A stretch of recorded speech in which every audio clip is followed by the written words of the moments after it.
under the direction of the school. Right. It is the total efforts of the school to bring about desired outcomes in and out of school situations. It may be defined as a sequence of potential experiences set up in school for the purpose of disciplining children and imparting ways of thinking and acting. In the past, when we were children, curriculum usually referred to the syllabus, just the academic part. But I think with the passage of time, there's been a lot of change in pedagogical thinking, and now curriculum has a far wider definition. So it includes all the learning experiences because it's believed that a school is not just a place for academic learning. So the child is learning in the classroom, outside the classroom, through all the other activities that the school provides, like the cultural activities, sports activities, even activities like attending the assembly. All of these provide situations for the child to learn. So it's the total efforts of the school to bring out certain desired outcomes. Like we just don't want the child to be proficient in a particular subject. We want the child to develop life skills during the time he's in school. We want the child to learn about collaboration. We want the child to learn about culture and heritage. So all of these are part of the desired outcomes which the curriculum will lead up to.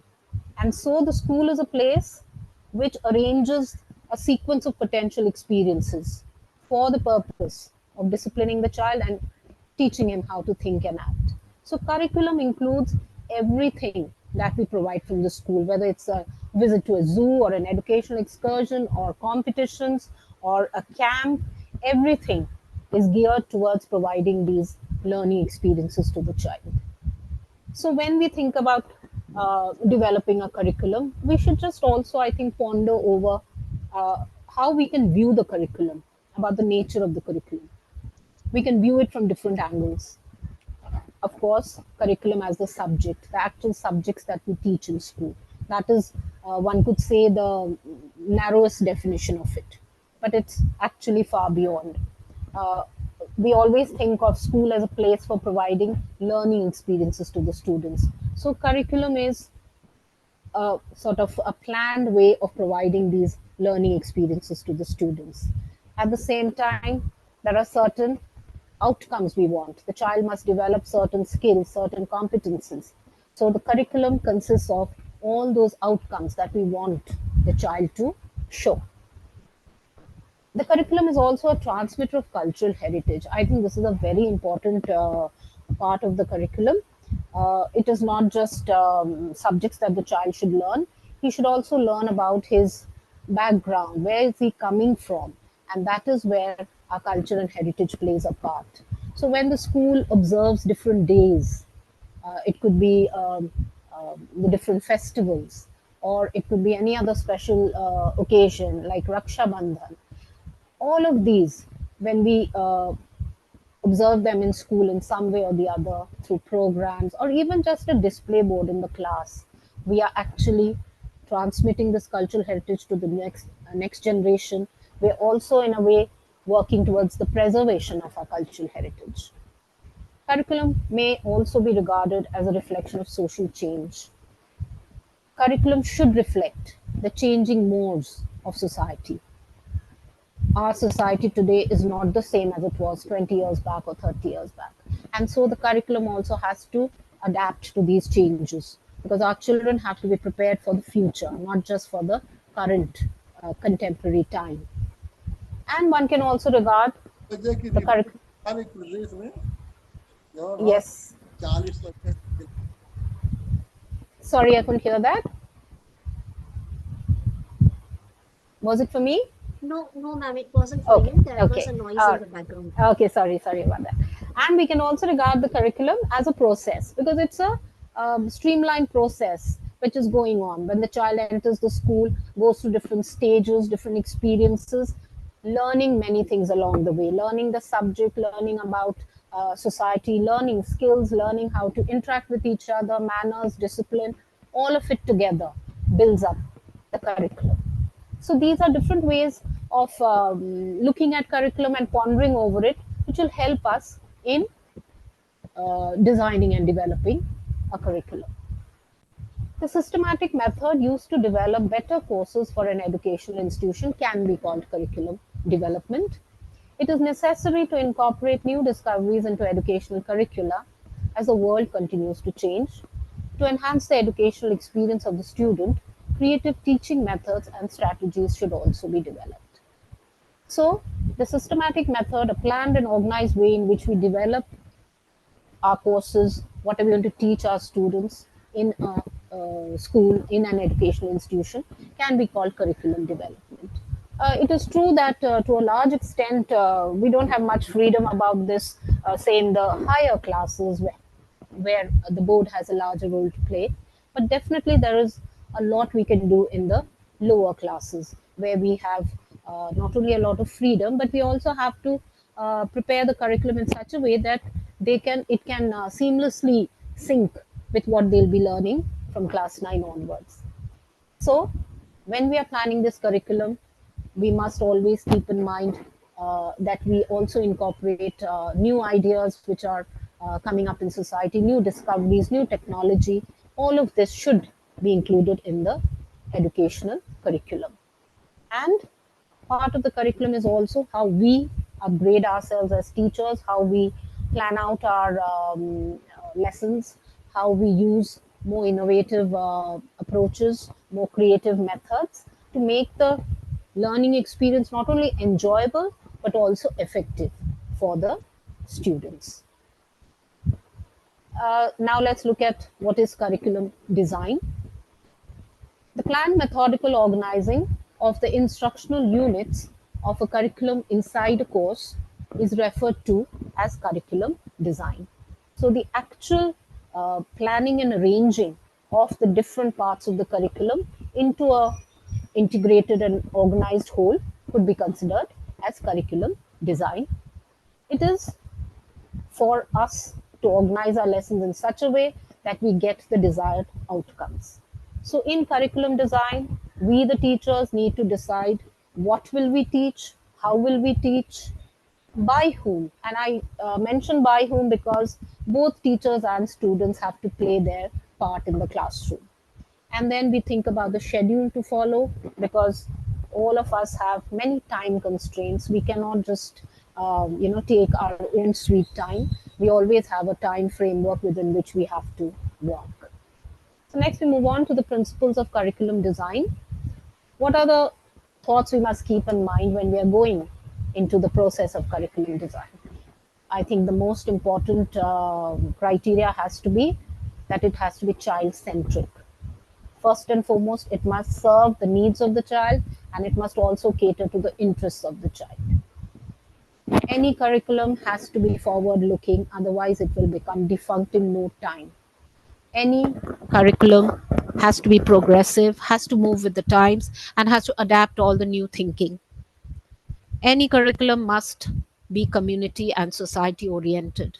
We cannot teach our children in a way which is cut off from society. Curriculum has to be utilitarian. It must be very much functional, very much useful in the life of the child. No point teaching a child something which has no connection with the reality outside the school. Coordination and integration are very important principles. We must see that all the topics gel together, sync together. For example, when a child is moving from class 2 to 3, what grammar has he learnt in class 2? Based on that, we can carry on teaching grammar in class 3 and so on.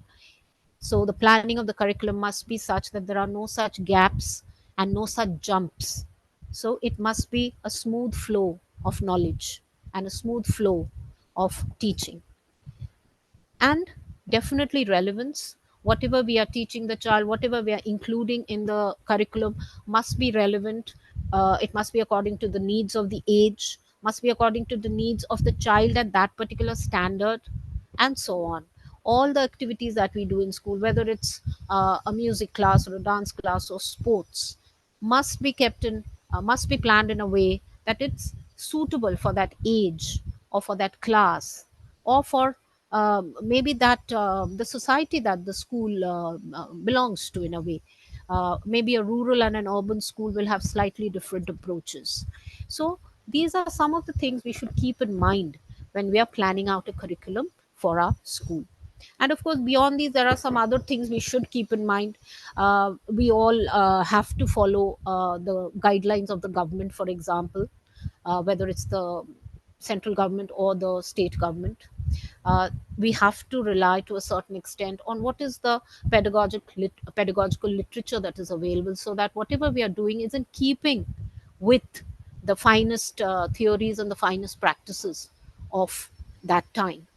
We must take in inputs from experienced people in the field as well as our students, so that we can better the curriculum.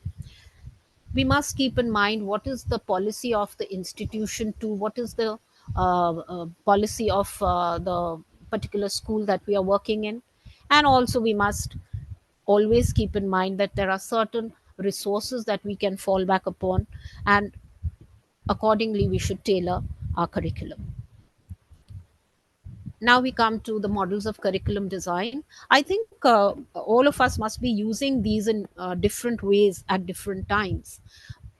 I think all of us will agree that the subject centered design is the most common approach, where the emphasis is on the subject rather than the learner. And there cannot be too much space given to individual learning styles in this kind of design. Uh, Perhaps in higher classes, especially, where sometimes the lecture form has to be adopted. So a subject centered design could be something like that, where there has to be, a certain concern about finishing the syllabus, for example. So it often happens that we become rather focused on finishing the syllabus, so we become a little focused on the subject centered design. But we should all try to vary our styles, so that the learner also gets some emphasis and some importance. Next we come to the learner centered design, where the emphasis is on the needs, interests and goals of each individual student. uh, this is of course very labor intensive, because it needs a lot of planning and effort from the on the part of the teacher.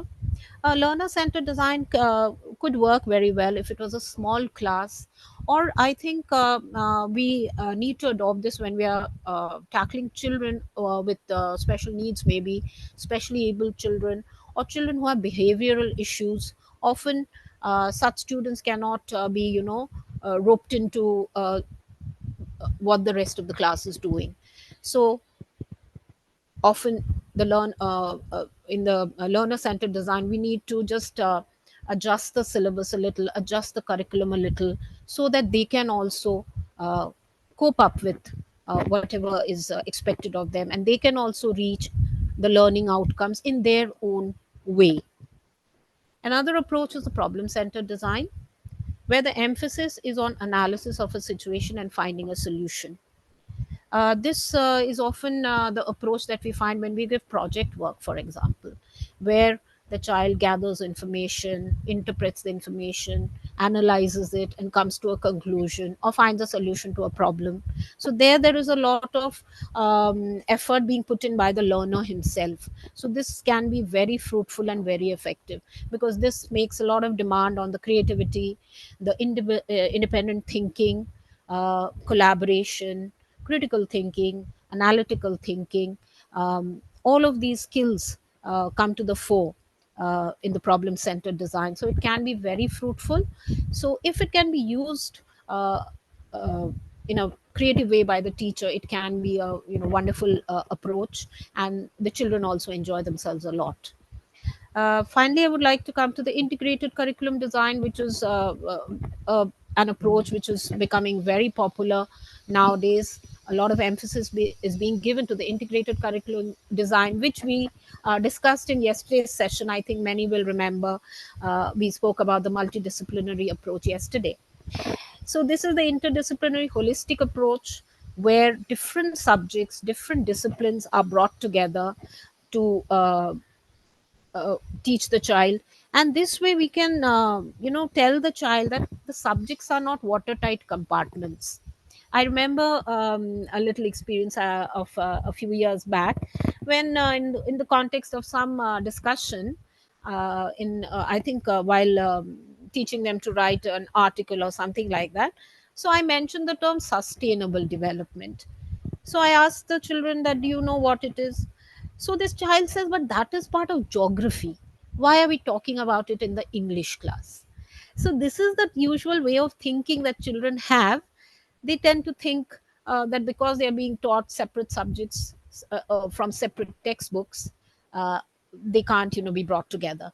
So I think the multidisciplinary approach or the integrated curriculum design is the need of the hour. I think we should do more of it.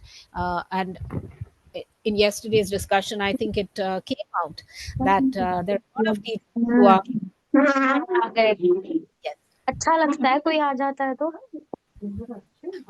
हाँ बच्चों आ जाओ right. So to carry on, uh, so let's move on to the aims, goals, and objectives of education. We must keep this in mind when we are planning out our curriculum.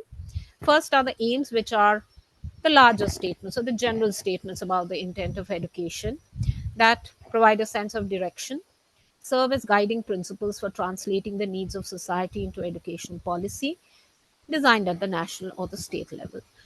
So the aims are usually provided by the government or by the board under which we are working. So these are the larger aims of education which the curriculum should seek to achieve.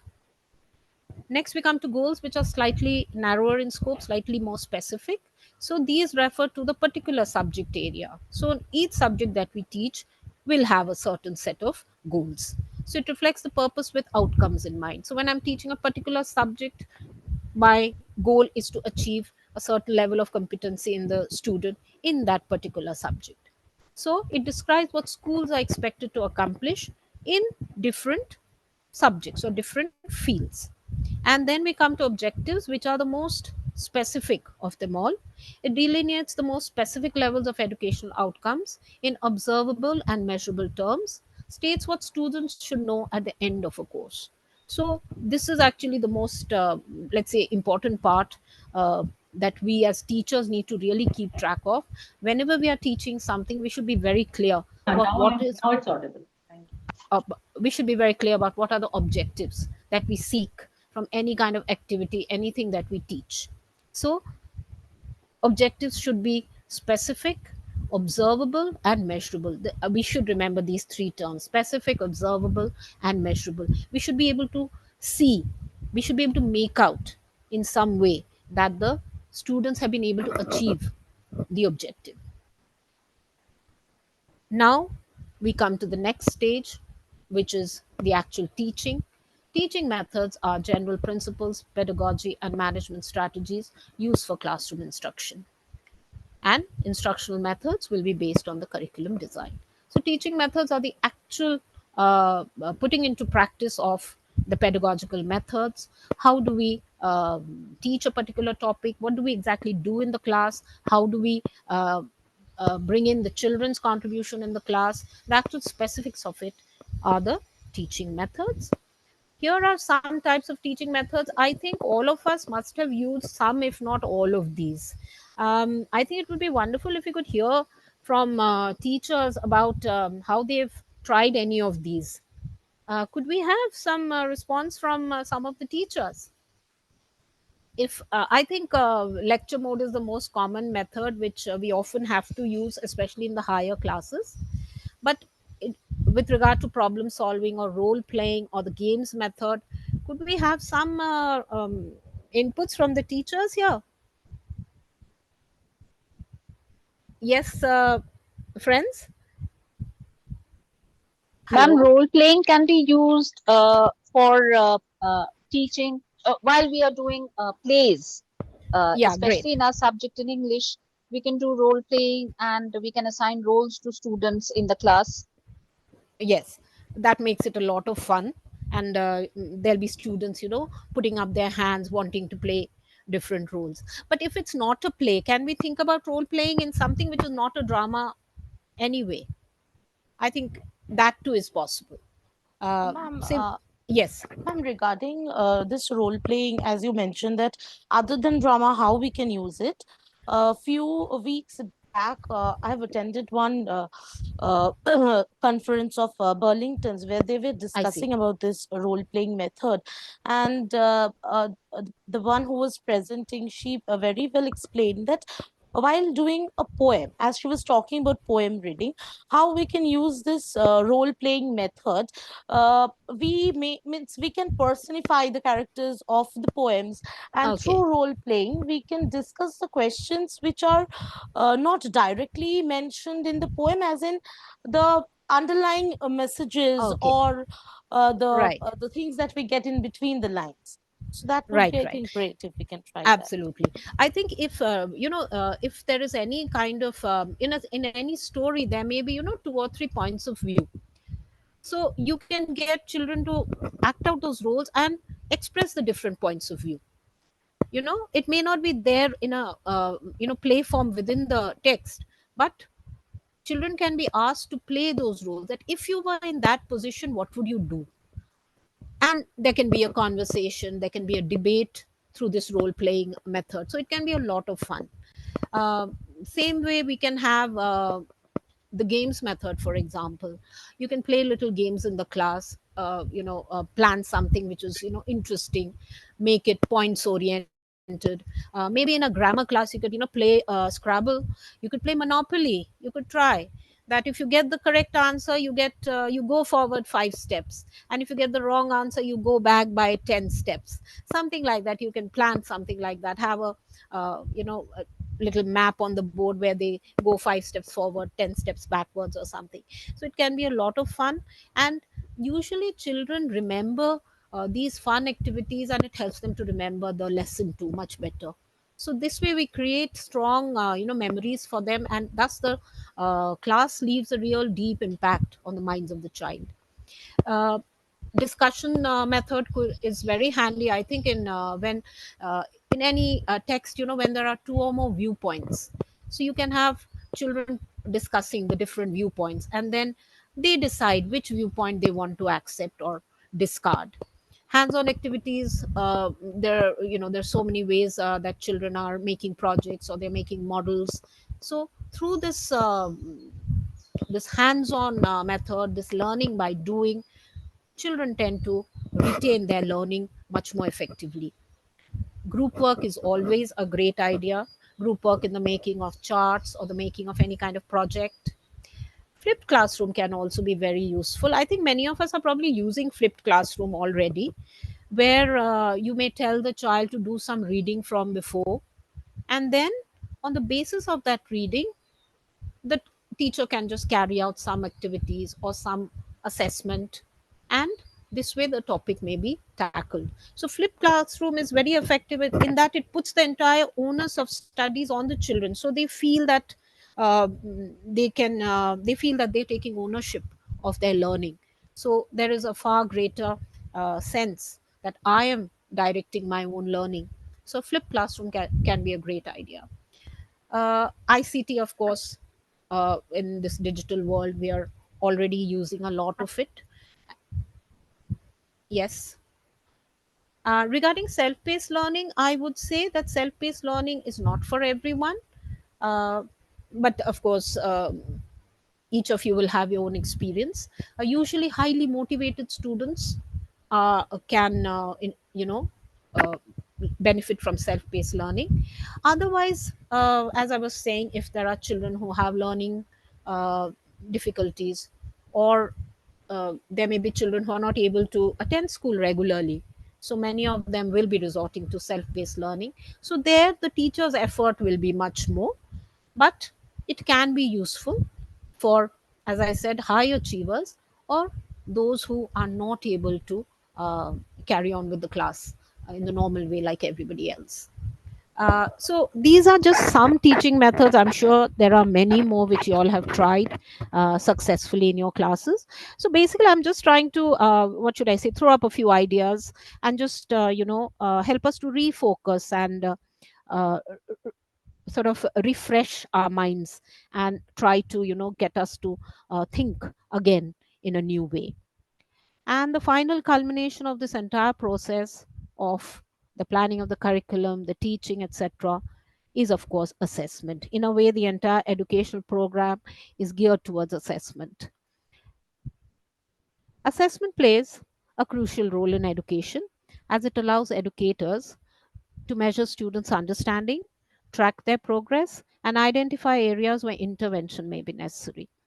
Assessing student learning not only helps educators make informed decisions about instruction, but also contributes to student success and teacher well being. We cannot think of school without the tests and the exams, I think, but they are important and they are necessary. So, any form of assessment, and it doesn't have to be just that exam in an exam hall, any form of assessment is important because it allows us to understand how much the student is following. It allows us to measure the student's understanding. It allows us to measure whether the learning outcomes have been achieved, to track their progress. Are they getting better? And identify areas where intervention may be necessary. And based on this feedback, we can give greater focus on a particular topic or greater focus on a particular child, or sometimes change our own approach. Often one finds that you feel you have taught wonderfully well, and yet the students have not performed very well. So you go back to the drawing board, you go back and think that how can I change my approach so that more children are able to do better. So this is like a to and fro. It's a continuous process through which we can even learn a lot ourselves about our own approach to teaching. Assessing student learning also helps in educators make informed decisions about instruction. This is what I was saying just now, that we can think about whether my instruction method is uh, the best that I can do, or is there something else I can do. And in this way, assessment can motivate children to do better. And most important, I think it's a great way for teachers to feel motivated and encouraged. Uh, if our students do well, it feels great. It leads to much contentment. It leads to motivation. It makes us feel that, oh, we're doing great, let's try to do something better. I think the board results came out, and I think all of us were very happy with whatever our children did. And if we any of us have students in our schools who have scored 100 in English, I think all of us in the English department walk about 3 inches above the ground. Am I right? Please tell me Yes, about your experience. absolutely, absolutely, ma'am. Yes, because 100 in English is like something which is beyond our imagination usually. So when it happens, it just feels great. And I think it tells us that, okay, we must be doing something right, which is why our students have achieved this. Right. So to carry on, assessments provide insight into student knowledge, skills, and progress, while also highlighting necessary adjustments in instruction. Effective assessment practices ultimately contribute to better educational outcomes and promote a culture of continuous improvement within schools and classrooms. And it's very important. I would like to highlight the word effective. In class 10, if one takes, a test where, the answers are very simple, one word answers or one sentence answers, then that is not an effective assessment practice. So it's very important that the assessment level should also be appropriate. So then only it gives a true picture of what the status of the class is.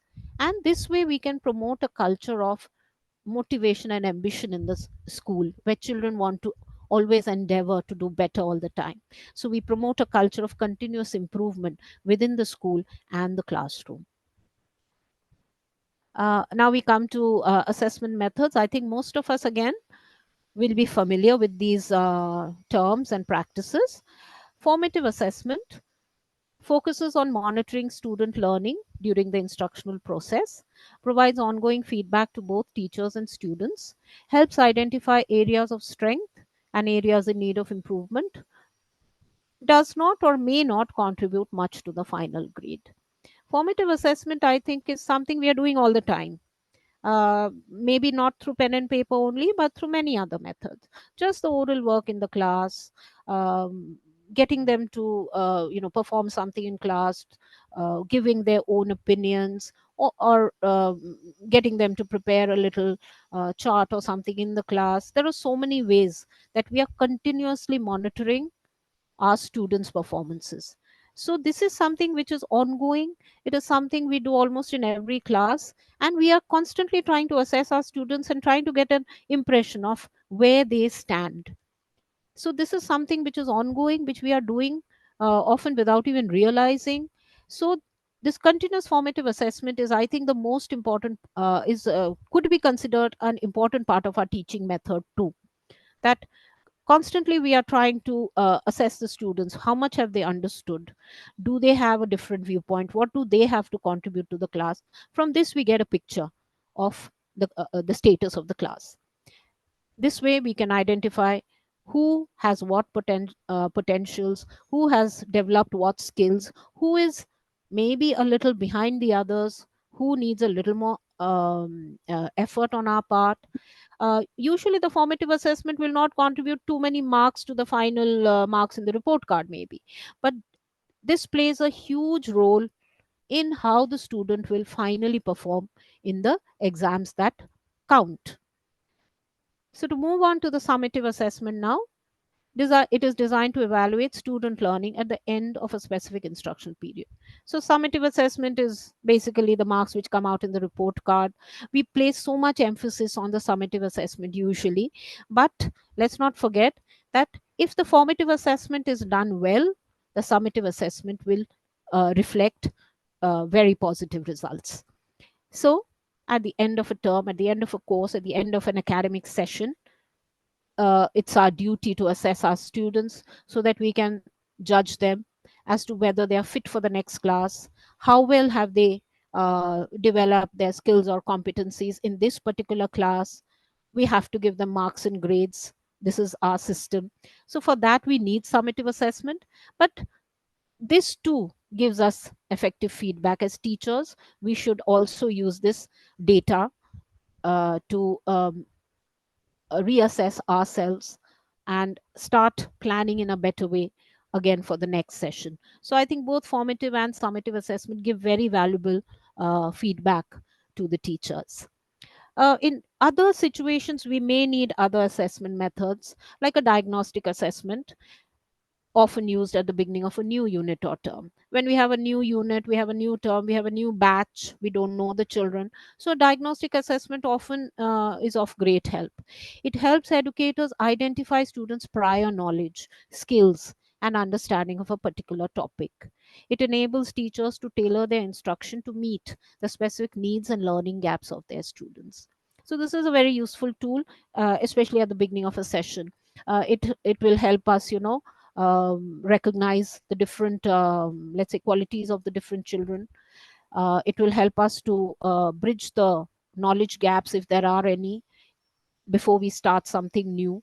So diagnostic assessment is a very handy tool. Next we come to performance based assessment. Requires students to demonstrate their knowledge, skills, and abilities through the completion of real world tasks or activities. Assesses students' ability to apply their learning in authentic, meaningful situations that closely resemble real life challenges. Again, this is somewhat like the project work that we get children to do.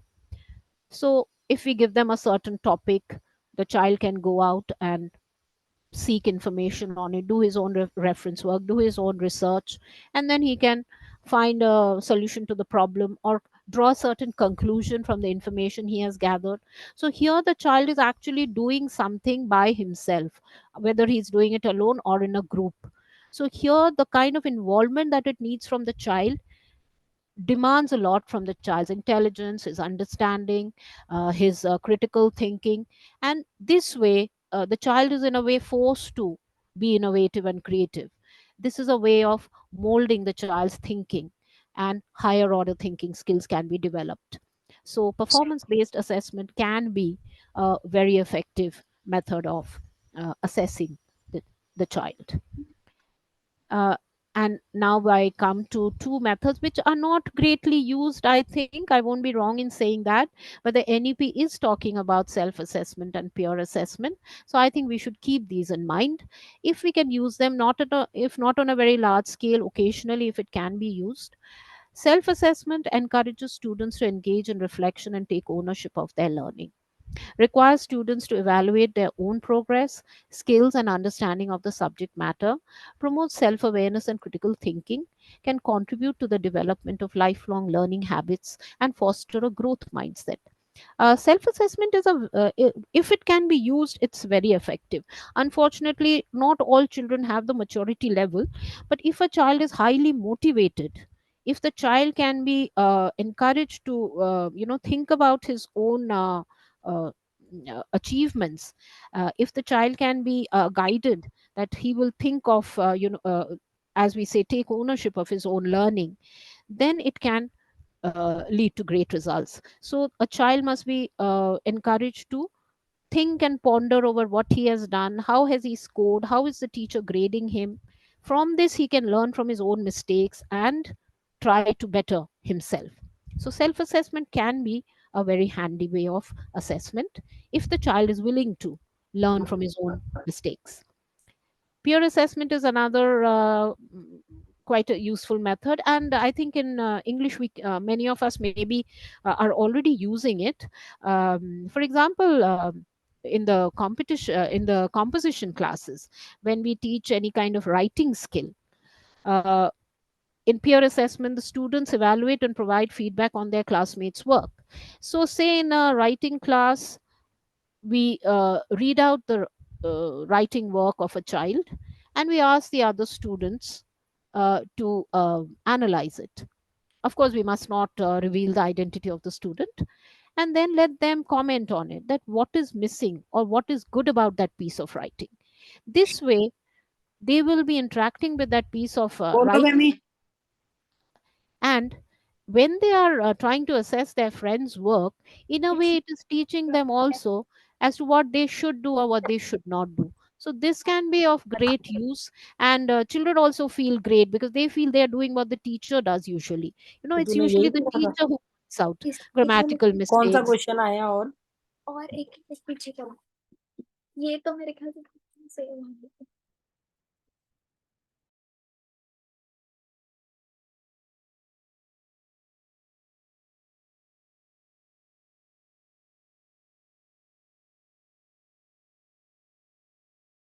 Srila ma'am, you're on mute.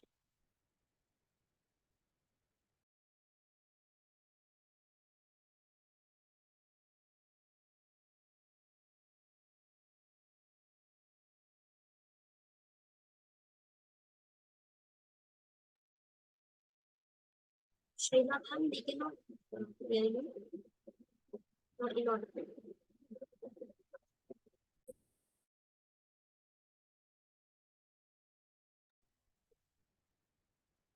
Please unmute yourself, Srinath.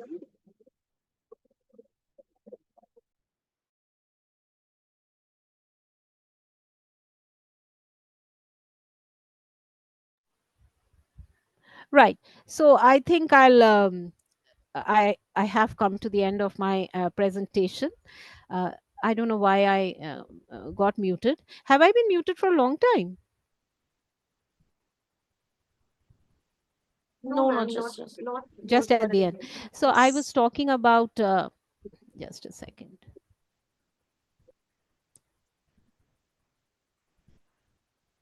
Just give me a moment.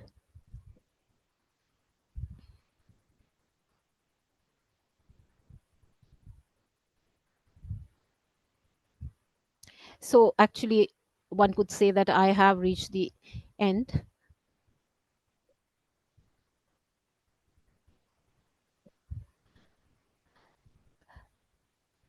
So, I was talking about the peer assessment. Can you see now? Can you see my screen? Yes, ma'am. Okay. It is visible. Right. So this is actually my just to wrap up. So I was talking about the peer assessment. That it's something that I'm sure many of you have already tried. That when you read out something which a child has done, the other children greatly enjoy commenting on it. It gives them a sense that, okay, I also know something. So this way, a lot of good things can come out of it. Uh, so I now come to the end of my session. And my final message to everyone is keep calm and teach on. Most of us are so wrapped up. There's so much of hustle and bustle when school goes on, that we are always in a frantic condition. But my message to everyone would be keep calm and teach on, and do the best you can, and always keep the student's interests as the center of your focus. Thank you all. Thank you for being a wonderful audience. So Thank- I'll wrap up now. And anybody who wishes to share any experience, it would be great to hear from all of you. Is there anybody who would like to thank ma'am? If anybody would like to share any experience, any little method that they have used, because I think that would be the most useful thing, if we could exchange some ideas as to any idea which has really worked very well. It could be any sort of experience in any class, that somebody's tried something out in class and it has been successful. It would be wonderful to hear from the others.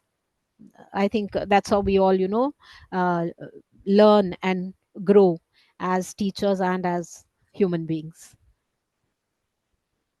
Yes, ma'am, you're right. And today, your expertise and thorough exploration of these critical components provided invaluable insights. Thank you. And I think that is going to significantly benefit all the participants. And Thank the you, ma'am. detailed explanation, practical examples, I mean, this has actually equipped all the participants. Now they'll go to their classes, with lot of information which you have shared in. Thank you so much, ma'am. Thank you for being with us. Thank you so much.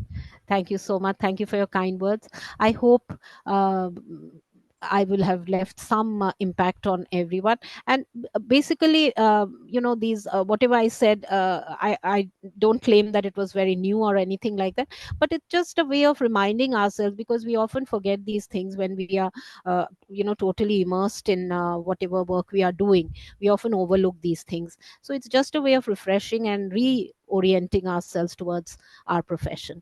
Thank you so much for giving me this opportunity. Thank you, ma'am. Madam, there is one question that someone has given in the chat box. Right. So Let me please, see. question and answers. Sure, sir. Ma'am, actually, it depends on what sort of approach. I'm talking about the diagnostic assessment question. I think it all depends on what you are trying to assess. Like, I'll give you a very simple example. Say in class 11, we get a new bunch of students whom we've never taught before. So we don't know what their standard is like. So a very simple way of a diagnostic assessment, just tell them to write a paragraph on themselves, and from that you can judge where they stand, what is their fluency like. I'm just giving an example. Or say in a class 5 or a 6 or a 7, you're going to start teaching grammar. So a quick little check of what they already know before you teach something new. So it depends on what is the format that you're using, right? So these are all little tips. It could be just a quiz in the class also to Ma'am, find out, right? So yes, ma'am. The question, sorry, ma'am. Sorry to disturb you. It's been an on the right, ma'am. Again, ma'am, Yes, I'm ma'am. Aradhana from Bhavan's Renukot. I would like to Right, ma'am. ask, ma'am, you talk about the various type of methods of assessment in learning, assessment for learning, and assessment as learning. My question Yes, was, ma'am. ma'am, are we supposed to prepare rubrics at every point of time, be it diagnostic assessment also? The reason behind that, it would unnecessarily be prolonging the whole of our teaching classes also, because we are providing rubrics at formative assessments also, and summative assessment is given in the blueprint also. But ma'am, rubrics is something which is very important, because the children should also know what are they being assessed for. Absolutely, So ma'am. can we skip this in the diagnostic state assessment, because diagnostic basically being done at the beginning of the chapter.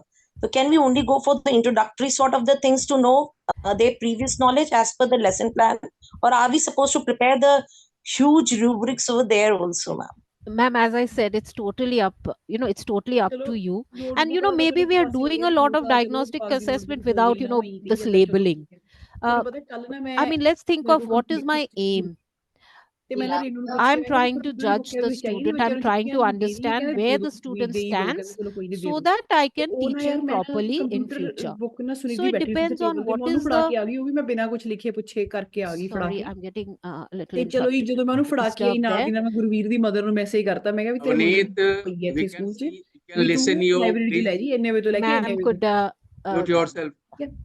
ਤੇ ਯਾਰ ਮੁੜ ਕੇ ਜਦੋਂ ਮੈਂ ਅੱਜ ਗਈ ਉੱਥੇ computer ਦੀ book ਹੈ ਹੀ ਨਹੀਂ Excuse me, ਉਹਦੀ ਮਦਰ Ravneet ਖੜੀ ma'am. ਉਹਦੀ ਮਦਰ ਖੜੀ Ravneet ਕਹਿੰਦੀ ma'am. ਵੀ ਮੈਨੂੰ ਬੁੱਕ ਦੇ ਤੇ ਮੈਂ ਇਹਨੂੰ No. ਸੁਨੀਧੀ ਤੇ ਰਿਸ਼ਮ ਨੂੰ Ravneet ਪੁੱਛਿਆ ਮੈਂ ma'am, ਕਿ ਯਾਰ ਬੁੱਕ ਵੀ Ravneet ਮੈਂ ma'am. ਕੱਲ ਦੇ ਕੇ ਗਈ ਸੀ ਕਹਿੰਦੇ ਨਾ ਜੀ ਤੂੰ ਤਾਂ ਕੋਈ ਬੁੱਕ ਦੇਖੀ Mute ਨਹੀਂ it, mute ਤੇ ਉਹ ਵੀ yourself. ਮੈਨੂੰ ਕਹਿਣ ਲੱਗੇ ਕਹਿੰਦੇ ਤੂੰ ਤਾਂ ਕੁਝ ਲਿਖਿਆ ਹੀ ਨਹੀਂ ਇੱਥੇ ਕਹਿੰਦੇ ਨਾ ਅਸੀਂ ਕੁਝ ਨੋਟ ਕੀਤਾ ਨਾ ਵਾਸਤਾ Sumita ma'am, ਸਾਡੇ ਕੋਲ please ਨਹੀਂ ਹੈਗੀ mute ਯਾਰ ਕੋਈ ਵੀ book। Ravneet ma'am. ਤੇ ਉਹ ਤਾਂ ਚਲੋ ਜੀ ਹੁਣ ਪਤਾ ਨਹੀਂ ਕਿਵੇਂ ਨਾ ਕਿਵੇਂ ਕਰਕੇ ਮੈਂ ਉੱਥੋਂ Sir. ਪੁਰਾਣੀਆਂ ਬੁੱਕਸ ਚੋਂ ਕੋਈ ਬੁੱਕ ਕੱਢੀ ਹੈ Actually, ਉਹਦੇ ਪੇਰੈਂਟ control is ਪੇਰੈਂਟ ਨੂੰ with ਤਾਂ ਹੁਣ ਮੈਂ ਉਹ Sumita ma'am. ਦਊਂਗੀ Even I don't know what is the setting she has done. I am not able to ਬਾਹਰ ਦੇ mute ਦਿਓ her. ਮੇਰਾ ਆਫਿਸ ਉੱਥੇ ਹੈ ਕਹਿੰਦੀ ਬਾਹਰ ਕਿਸ ਦੇ ਹੱਥ ਭੇਜ ਦਿਓ ਬੁੱਕ ਮੇਰੇ Acha. ਬੱਚੇ ਦੀ। So to just answer Aradhana ma'am's question, see, it all depends on how detailed work you want to do. Rubrics may be in your mind. You don't have to write it out always, because everything doesn't have to be done in that formalized way. But definitely you must have some idea as to what you're doing and why you're doing it. I think the need of the situation will determine what you do. So as I said, the in the lower classes, it often helps before starting a topic to find out what their previous knowledge is. So this way one knows where the class stands, what is their level, what is their standard, do you need to repeat something which was taught in the previous class. So this is just a practical way of seeing that your teaching is effective. Okay. And lesson plans, how you write is I think a matter of your choice and what is your school's policy. Okay, Aradhana ma'am, I hope I've been able to answer your question. I hope I was audible. Sweetie Sharma, please mute yourself. Sweetie Sharma, please mute yourself. Sweetie Sharma, please Are mute there yourself. any other questions?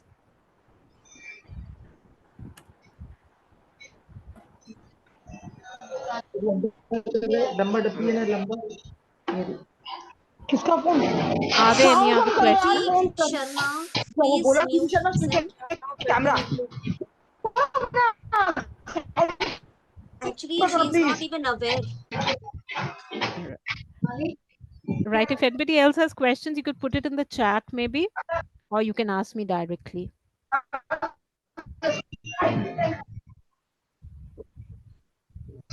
Thank you, ma'am.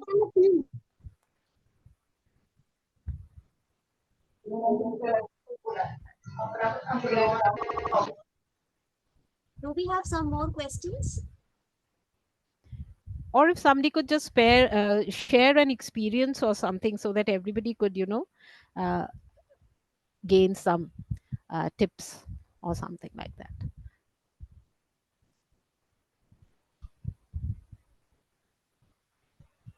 So we can move on to the next Thank you very session. much. I like your last slide. I gave it with that intention, sir, because quite frankly, when we are in school, we are involved in so many things that often teachers find it difficult to keep calm. That's why I put that in. That's why I am that saying keep you. calm and teach on. I like your last slide. Thank you, sir. It is very easy to write. It is very difficult to practice. Absolutely, sir. Absolutely, sir. So all the best. Your session was very good. I thoroughly Thank enjoyed you, sir. it. Hope that we'll get much more sessions like this. Thank you very much. God bless. Thank you. Thank you. Thank you, sir. Thank you, ma'am. On Thank you behalf so of all much. the participants, I thank you.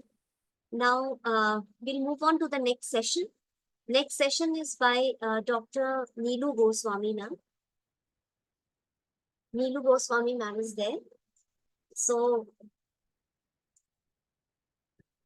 Let me introduce Neelu ma'am to you all. Ma'am Neelu Goswami has a very rich administrative and teaching experience. Her subject is political science. She has many research papers and other publications to her credit. She has attended and conducted numerous workshops and seminars, even many examinations. She is the recipient of many awards. So here I am naming just some of them. She is the recipient of Dr. S. Radhakrishnan Samman for her remarkable contributions in nation building, social welfare, environment protection, education and promotion of Indian art, culture, dance and music. She was awarded with Inspiring Educators Award, Acharya Devo Bhava Award in 2021, Guru Drona Award in 2018, Azad Hind Award, and many more. The list is very big. I have mentioned here just some of those. I welcome you, ma'am. We all are anxiously waiting to listen to you. Over to you, ma'am. Thank you, Dipali. Thank you for your kind words. And before we start with, I just want to tell you all that today I performed rather, because in Delhi, today was the election day. So I performed my duty as a citizen, and thereafter my day started today. So I hope that we need to teach our children not only what, all our subjects related or something related to morals, but beyond that, we need to tell them that yes, nation first. So somehow, if we all are going to work in that area, then I think the percentage of voting that is coming so down will definitely increase. Thank you so much. And without wasting much of your time, let's come up to the topic of the day. And I think my slides are visible.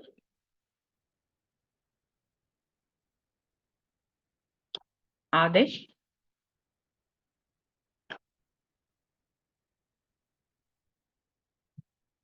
My slides are visible to all of you? Yes, ma'am. Yes, ma'am. Okay, thank you so much. Yes, ma'am. Okay. Yes, So ma'am, today, you are audible as well as this. Fine, thank you so much. So today's topic is vibrant planning for classroom improvement. This particular topic includes that what actually we need to improve in our classroom plan. It's a plan to bring improvement in your classroom and its environment. Actually, basically, we take this particular topic for granted. At times, we feel like, yes, our classes, I being an experienced teacher, I don't need anything. I am well versed with everything, and somehow I'll be able to manage my class well. The experienced teacher over a period of time, yes, they have this particular, trait or skill that they are able to manage the classes. But somehow when it comes to freshers or those inexperienced teachers, this particular classroom improvement plan is very much required. So this particular topic that I am going to, take up today will definitely be a relevant topic for many aspiring teachers and those who are already in this particular profession. Because this particular topic is the base. If your classroom plan or your classroom is not having proper, I would say, this particular area is not in sync, definitely you will feel that the output of your effort is not going to be that good. For this, the members, everybody, it includes everybody who is responsible for this classroom improvement plan. It includes from the beginning of hierarchy, that is principal, then section head. Section head means your vice principal or someone who is below this particular hierarchy. Then coordinators, teachers, and students. These are the area. These are the people who are actually involved in. Then today I'm just going to ask you a thing, that do you ever feel like that your classroom is way too chaotic, or not, no one is listening to you, or you just don't know what to do? At times you feel like I am not able to handle the class the way I should. Have you ever felt like this? I just need an answer. I just need an answer from all of you.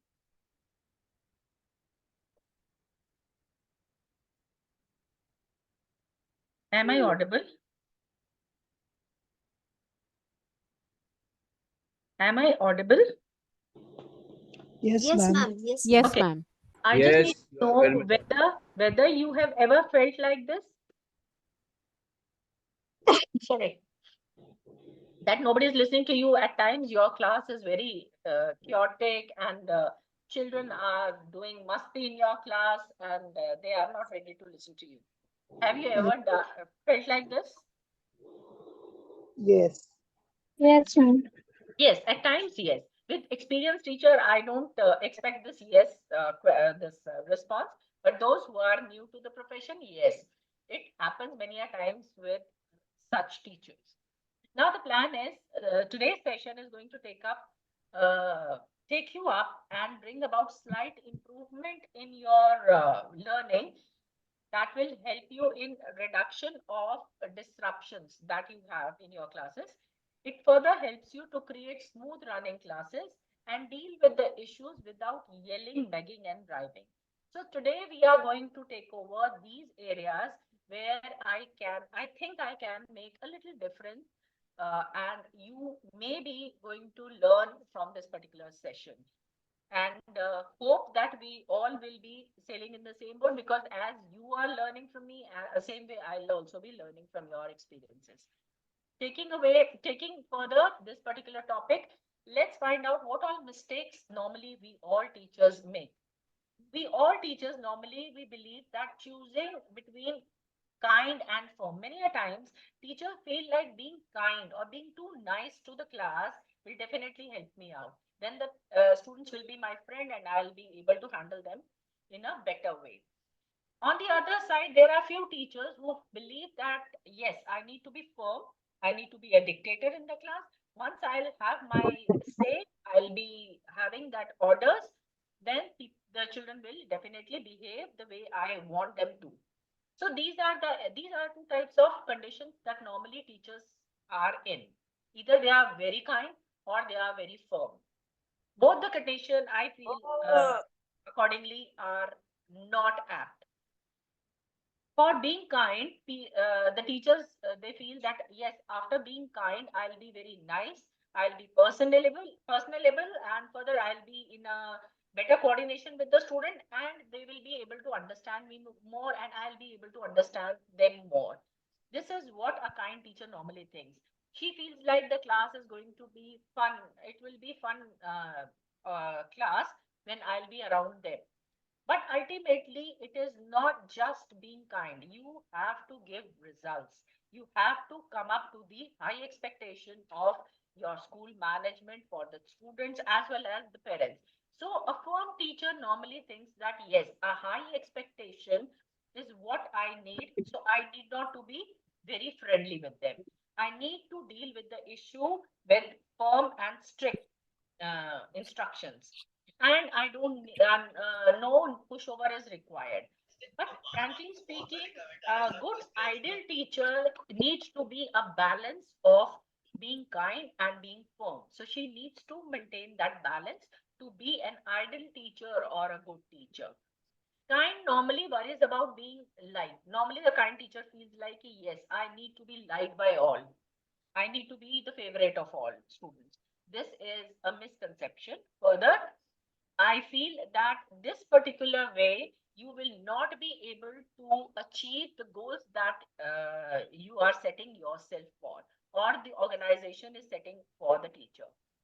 The firm teacher believes that I resign myself to the students not liking. I mean, not to the liking. That is, a firm teacher normally feels like I don't want to be liked, but I need to bring about quality teaching that the organization or the students expect me for. That also is incorrect, because being a strict teacher, at times students will not be able to approach or may ask questions which might be there in their minds because they are scared of you. So it has to be, for being a good teacher, it has to be a balance of both. I mean, that kind and firm need to marry each other. These two needs to be collaborating with each other to bring about that respect for that teacher. Many a times we feel like nowadays that the students are not respecting the teachers and the parents are not respecting the teachers, and this is a very common you know mentality that is there nowadays. But I disagree, because you cannot earn you cannot take out respect from them. You need to earn it. So earning that respect is only when you are having both the flavors of being kind as well as being firm. For kind, you try to be a student's friend. First of all, teachers need not to be a student's friend. Reason: when you are too friendly, then the child will, or the student will start taking you for granted. They will not be that serious and they take you very casually. But ultimately, you are not there to be taken up casually. Second, when you are being very firm, then also the student will start, maintaining that distance from you. He or she will not approach you even if there are lot many things coming up to their mind. So when a particular concept is not clear, then what if a firm teacher is dealing in the class, and if a particular concept is not clear, child will not dare raise his or her hand to actually get the doubt clear, because he or she is very scared of that particular teacher. That also is disastrous. So kind and firm, both are required. See yourself as a mentor, not as a friend, not as a strict dictator. You need to be a mentor to the student, and both kind and firm, both the qualities need to be there to earn that respect from the student. Then only you will be able to actually get that productive results that you are there for. For this, I'll just share one video. uh, I'll just share one video, and to some extent this video will also clarify the doubts.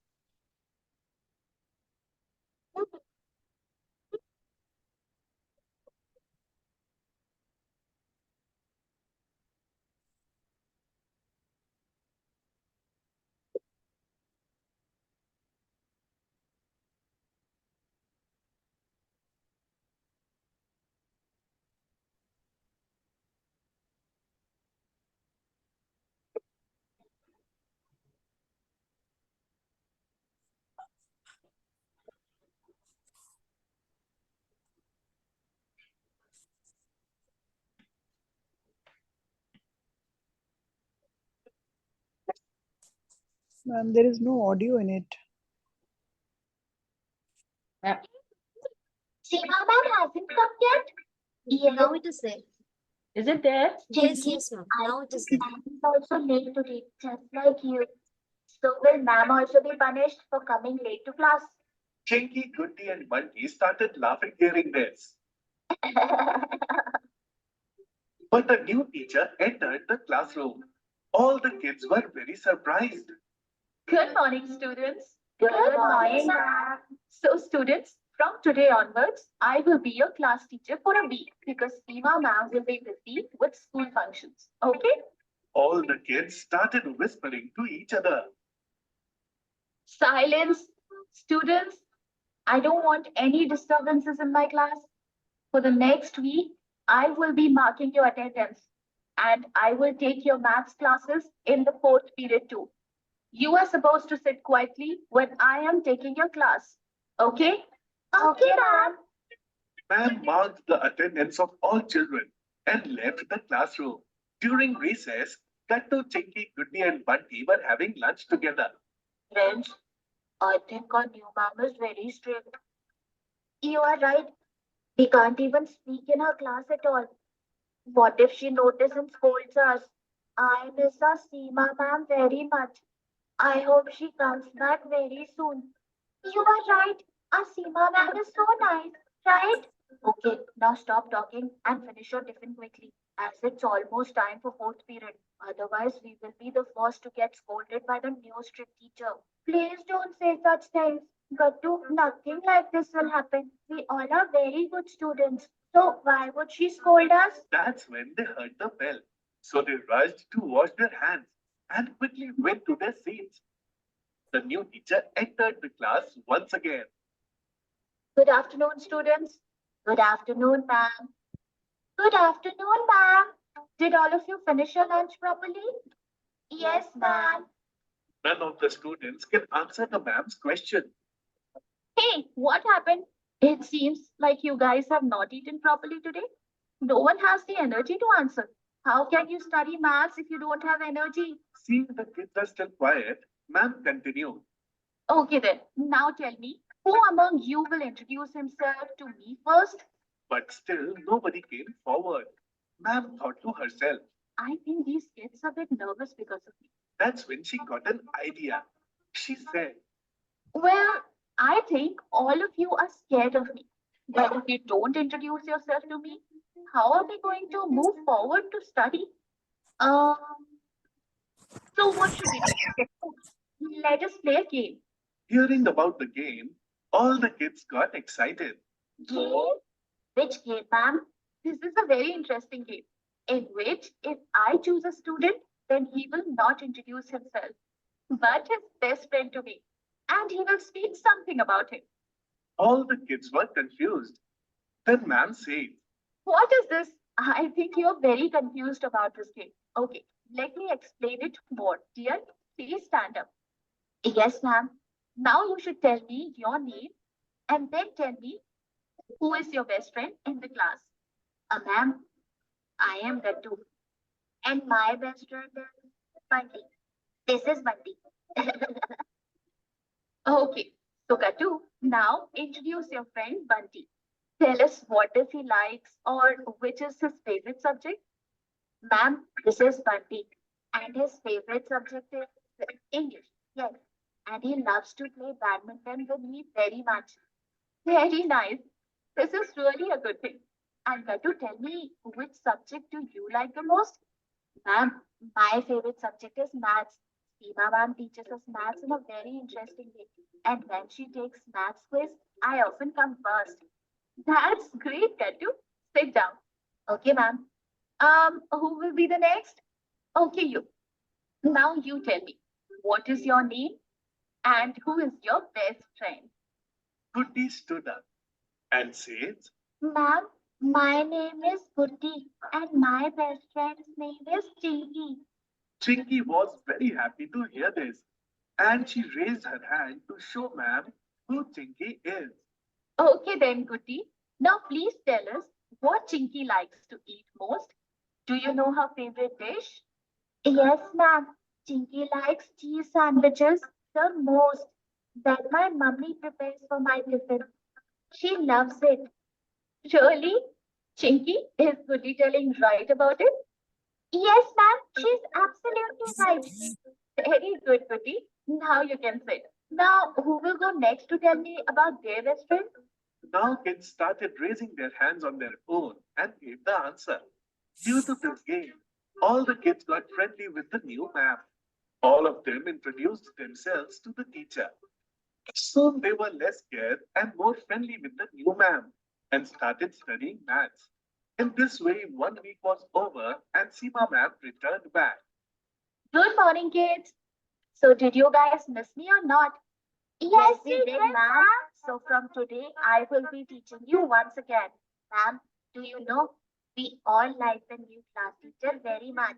And on the first day, she made us play games too. And ma'am, she also gave us a maths quiz. Gattu came first once again. That was bound to happen. Yes, ma'am, but we all missed you badly. Yes, ma'am. It's all right, kids. Now I'm back, you know. Okay, now let's start studying once again, as we used to. And that ma'am will also come to teach you sometimes. Okay, ma'am. And in this way, the kids resumed their classes with their previous teacher. If you are liking our videos, then like them, comment them. So now I just need an observation after this video. Anyone who can give me some, who can throw some light on this particular video? Any observation of yours? Am I audible? Yes, Yes, ma'am, ma'am. you are audible. Okay, then let me know what you have actually observed from this particular video. Good evening, ma'am. This is Shashi Mehta from Bhavan Vidyalay, New Chandigarh branch.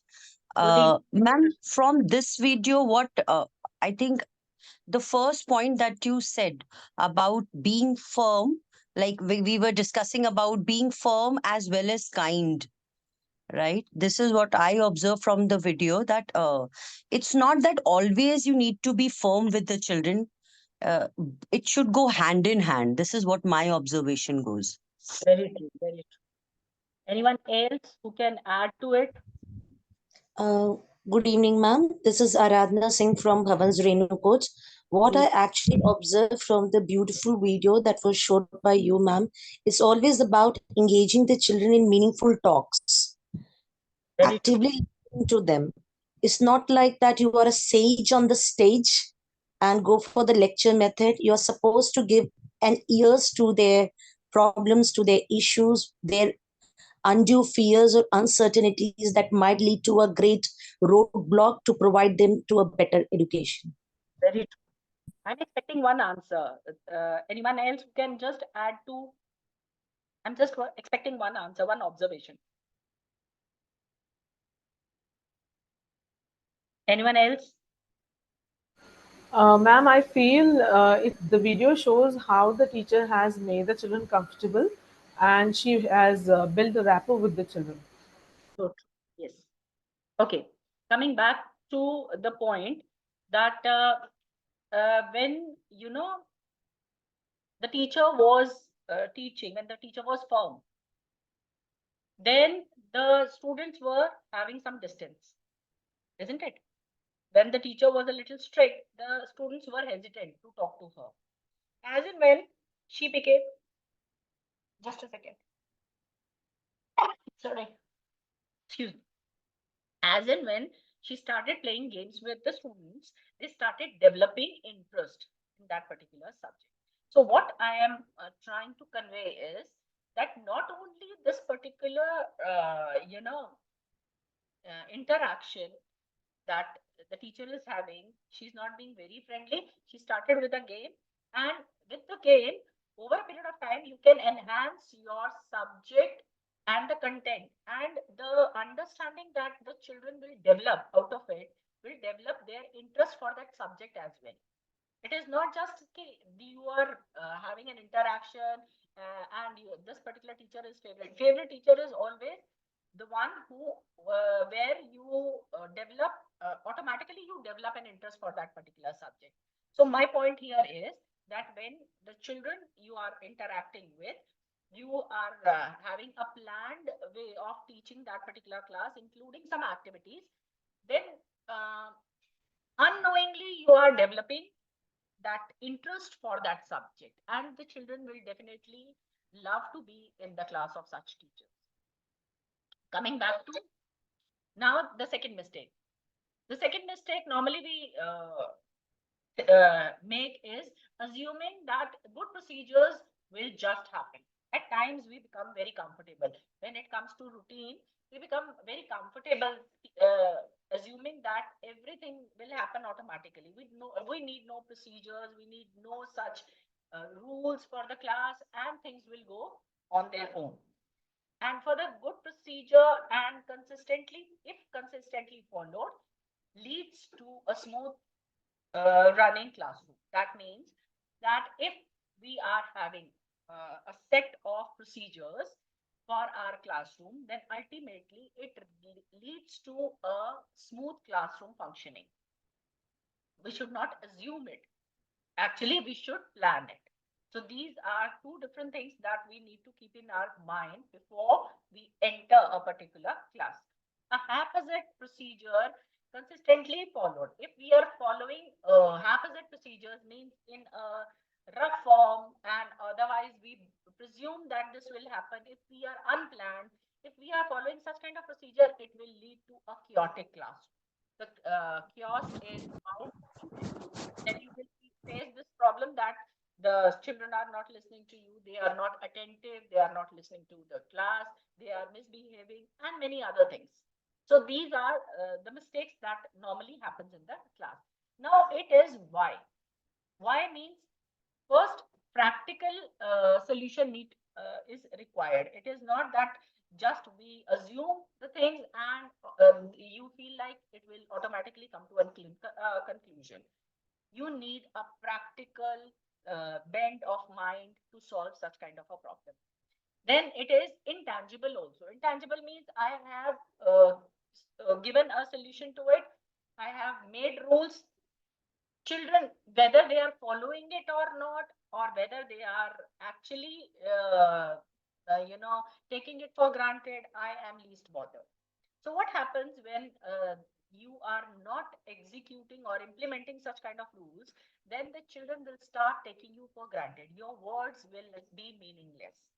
And the children will say कि ma'am आते हैं कुछ भी कहते हैं वो तो follow नहीं करते, अगर हम नहीं भी करेंगे तो things will be fine for them.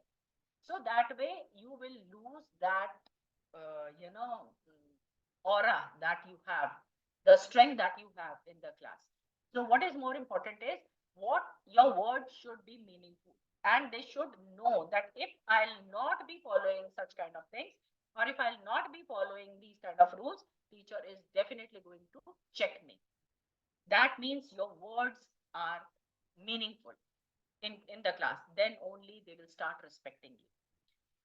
Think of a chaotic time in your classroom. That means doesn't have a procedure. You don't have plans. You don't have procedures. Procedures doesn't work well, and the procedure isn't being followed. Decide how the procedure should work. That means if your class is not having well-planned strategies, definitely your class is going to have a chaotic scene. Now there are 4 steps to have that perfect procedures. First is explain. That means you need to explain to the class what procedures need to be followed. It is not verbal. It has to be very clear, properly announced in the class that this is what the new rules, the set of new rules or new procedures will be. After explaining to the class that these are some of the things that I will not tolerate in my class, then you need to give a practice to it. It is not just I have explained, I have mentioned, and things are over. No. Then you need to practice the same. If you will not practice, whatever you have drafted is definitely going to be in a bin, because the children will take it for granted. Ki ma'am ne bata diya, it's okay. But practice means you will spare that 5-10 minutes in your class initially, so that the children are aligned that yes, ma'am is serious about it. Practice means go out the way I told you to come in, the way I told you to sit, the way I told you to clean up your desk, the way I told you to take out your notebooks, the way I told you how to collect the notebooks, whatever.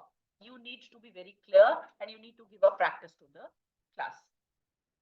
If in case after giving practice, the children are again coming with, don't expect that in one practice they will be perfect. No, they will not. They will make errors, and then your role comes where you have to correct them.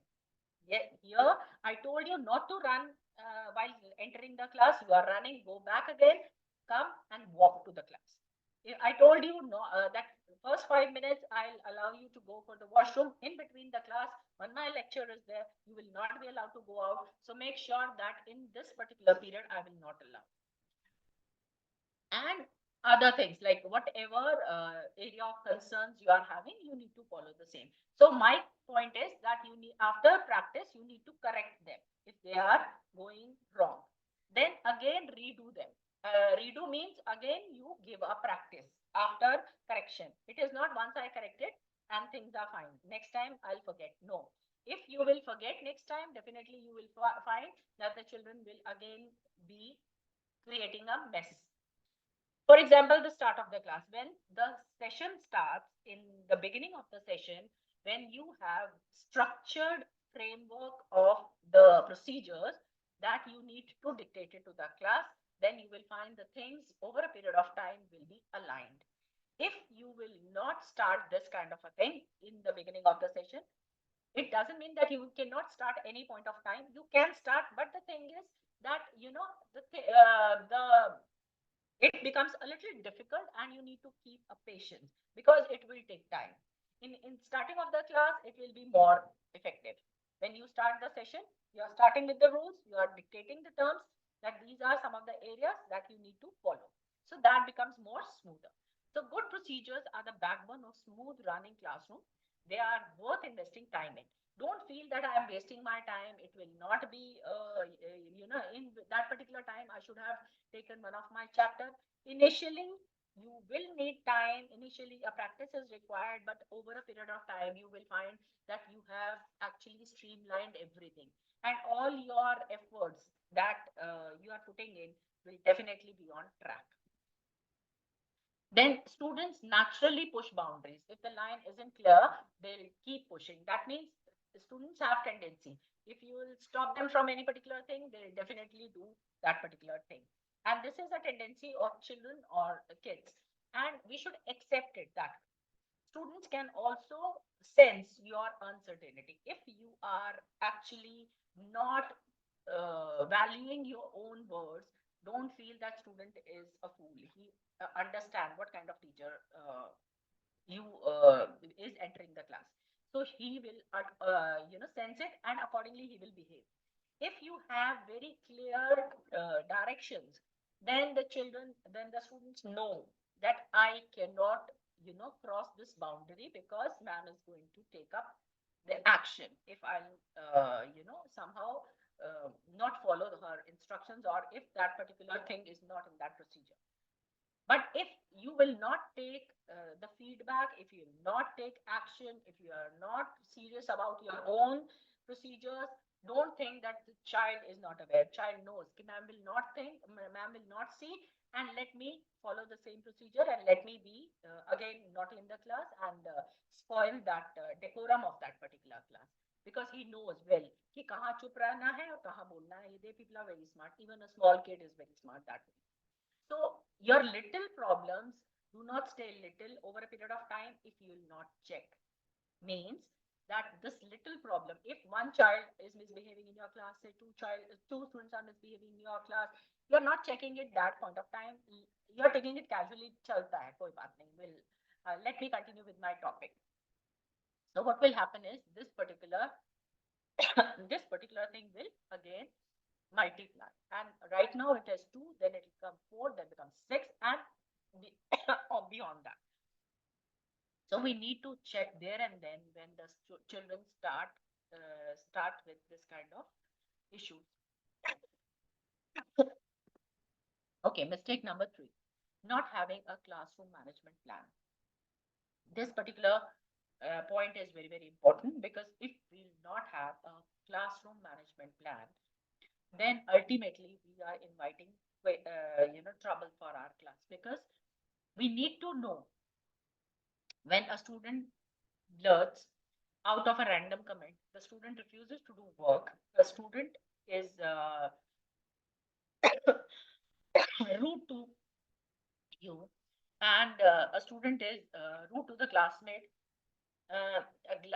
Half of the class is talking when they shouldn't be. So that means you need to know that these are the issues that are coming up.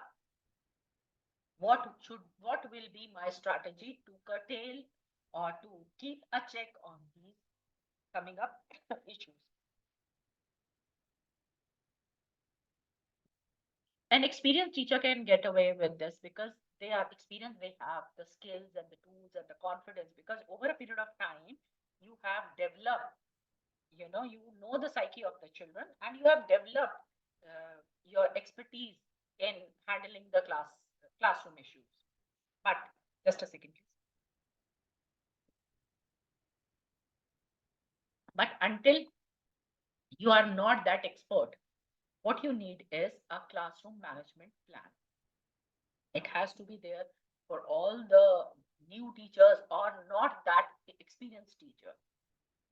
because they need to handle the class. Otherwise, they are definitely going to that quality time will get wasted, and you will not be able to achieve the goals or the results that you are there for. So for that, if no plan is there, then it will definitely be leading to an inaction. Inaction means the teacher will be a little, blank. What should I do? Because I don't have any plan. If a child is not responding or is not bringing the homework, I have no plan. What should be my action? Then it also leads to inconsistency because she is not clear, so she will be inconsistent.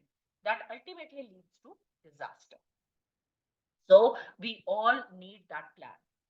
How we have to prepare that plan?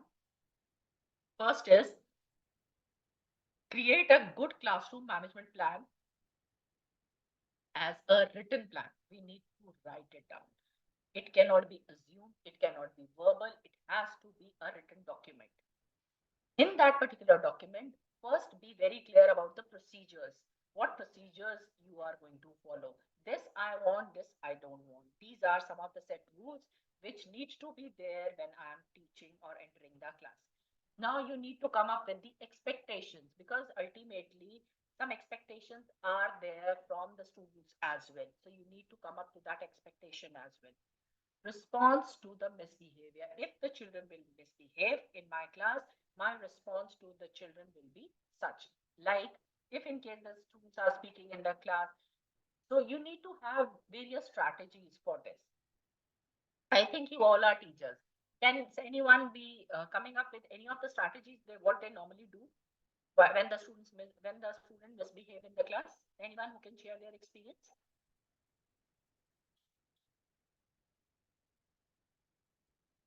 Am I audible?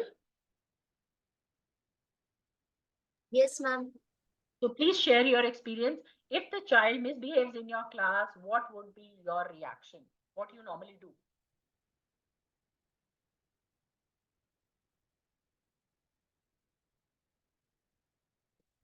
I'm waiting. Nobody misbehaves in your class? All good students?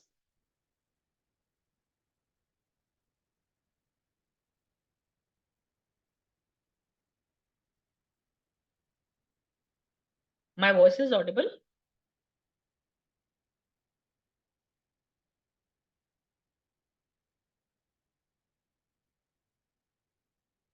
Diwali ma'am, am I audible? Yes, ma'am. Okay, so I just need to know what will be, what normally, how you tackle such kind of a situation when a child misbehaves in your class. How you normally deal with such kind of situation? Ma'am, you're asking me? I'm asking the audience. Okay. Of the teachers, not particularly you. I'm asking everyone. Anyone can answer. Ma'am, explaining to the child the consequences of their behavior or the misbehavior that is, and what it could lead to, and trying to make them understand that they should not be doing such kind of behavior in the class because it will affect his friends. Do you think with such moral lectures, things are going to be streamlined? No, they won't. But then maybe we could have a little discussion with them as to what this kind of why first of all why the behavior why it was why it happened in class, that we should have to try to understand first from where it comes and then try to solve the issue. I think she's talking about what is expected from the children and what is not. So normally I'm asking how she deals with such kind of situation when Yes. the students are being naughty, they're disturbing you, and how you normally deal with such kind of situation. I am very much convinced with the way she responded. Anyone else who can add to? Because this is a normal scenario. Whether it is a primary student or a senior student, we normally face this kind of situation of misbehavior. Ma'am, we usually talk to them regarding the reason behind such a behavior. Maybe he has fought with a classmate, or maybe some kind of rivalry. We can understand. We explain to them the reason and the consequence of it, and probably the child would be little settled. Maybe we can talk at length later on after the class to understand what is in his mind when he did such a kind of misbehavior in the class. Right. So, what I am trying to tell you is that when, supposing if a child is misbehaving in your class, we need to have set plans. Set plans means if a child is misbehaving, I'll initially give a yellow card. This is normally what we used to practice in our schools. So initially the teacher will rather not disturbing the whole class, she will just place that yellow card on his or her desk. Fine. Thereafter, second warning would be that will be a warning letter. What warning card? Then a laminated one. Then the second time he is misbehaving, he is going to get second card. Third time he is going to get a red card. And third time, after third time, he is bound to you need to bound to take action against the child. You are going to take him or her to the coordinator or anyone as per your sweet will. But the point is, we need to be very clear that this, if you will do this, you are bound to do this kind of consequence. So this clarity is what will bring about awareness, and the children will definitely feel like, yes, they'll think before they do. So rather than in the class, you being discussing and counseling the child is, I feel, is definitely going to, waste the quality time of others as well. So it's better that we should have a fixed strategy that if you'll do one, you will get a warning letter. Second, you'll again get a warning letter. Third, you will definitely face the consequences. So this way, the response for the misbehavior need to be pre-decided, and it has to be in a written form. Then is logical consequences. It has to be logical. It cannot be the action that you are taking is going to be an illogical one or something which is not actually permissible. And further, last but not the least, is positive reinforcement. It is not always that we need to talk about punishments and negative, this gestures. We need to have that positive reinforcement. If you will do this, I'll definitely be rewarding you with this.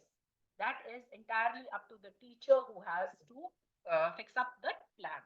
So this particular positive reinforcement will encourage and motivate others also to do the same, so that they will also get that patting on their back. The second step is practice. Whatever written plan you have, it is going to be meaningless if you will not practice the same. So put your plan into action and practice responding consistently. Once you have that plan ready, have to implement. Excuse me, ma'am. Sure, sure. Please. Ma'am, your voice is very low. Is it, sir? Is it? Yes, ma'am. Now it's coming very low. Now it's coming low. Let me see. Yes. Am I audible now? Now Better? it's okay, ma'am. Yes, ma'am. Better. Okay. Thank you for telling me. Okay. Now, once you have that plan ready with you, now it is the time that you have to practice it. If you will not practice that particular plan, it will be useless. As you know, the traffic rules are there. Traffic people, the government has made those traffic rules that if you will, jump this red light, you will be fined and all that. If you will not follow these traffic rules, then normally the traffic policemen are standing and they normally cut that challan. If that challan or check is not there, do you think anyone is going to follow those rules? I think no. It is because of that heavy challan that people are bound to follow the rules, and they normally are in sync, and the chaos is not there and the traffic moves smoothly. Same applies here also. If you have a structured written plan and you are not practicing it, nobody is going to follow it. And if nobody is going to follow it, ultimately all that hard work that you have put in is going to waste. So what is more important is practice the same thing. Sorry Now, to interrupt, ma'am. Sorry to again, interrupt. I'm sorry, we just can't hear you, ma'am. Your voice has again become very low. is that just a second? Just a second. I think my voice. Am I audible now? Yes. I think if you come closer to your device, you are more Maybe that audible. is it. Okay, I'll be. Now coming up to reset, teach, and practice. Again, resetting means you have to reset the rules that you have made. Then you have to teach them in the class, and then you have to practice it also.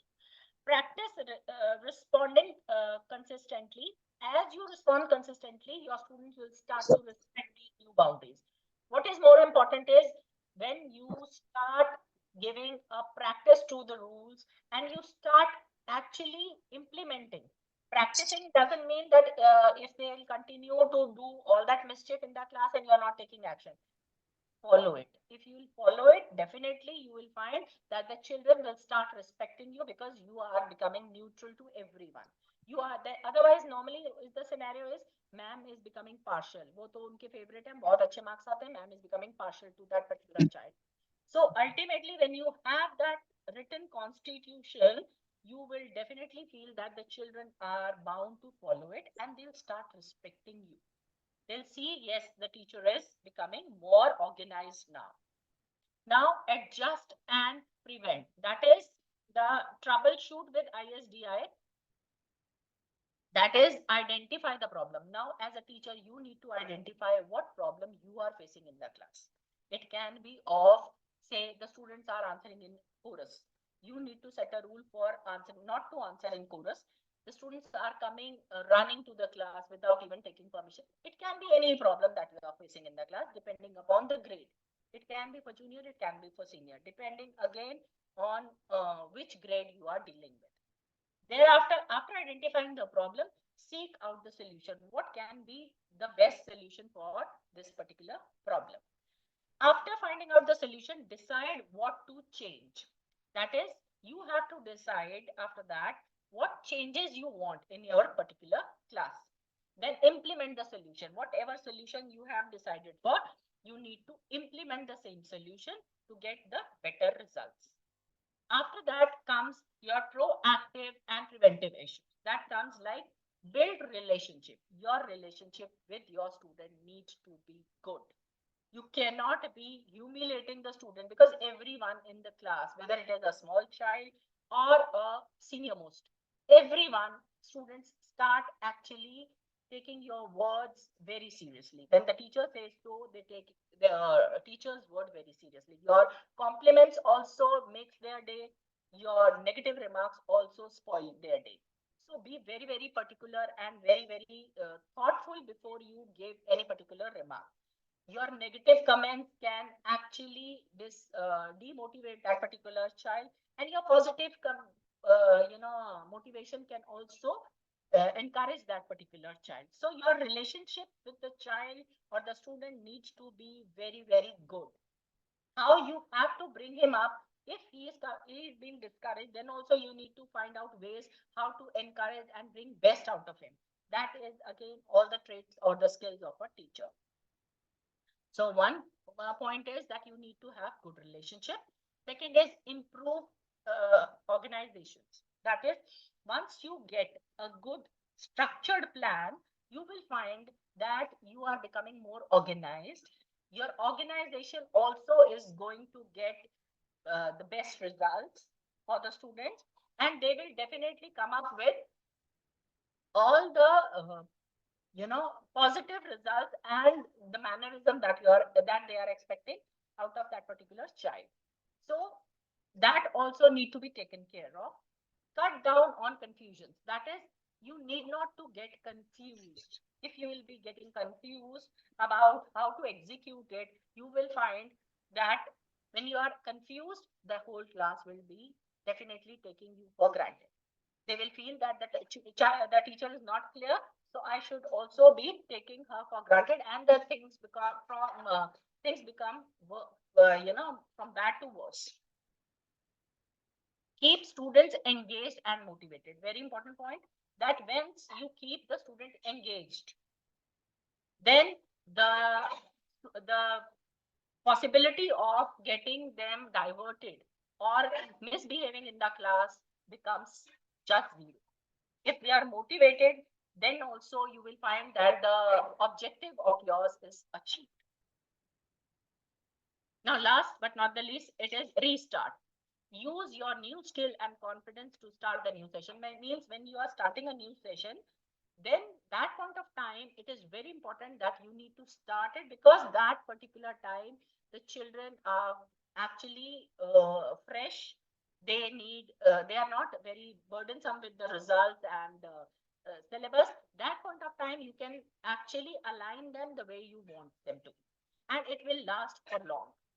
In between also you can do it, but again it will be more time consuming, because then the pressure of results, your syllabus and other things are also there.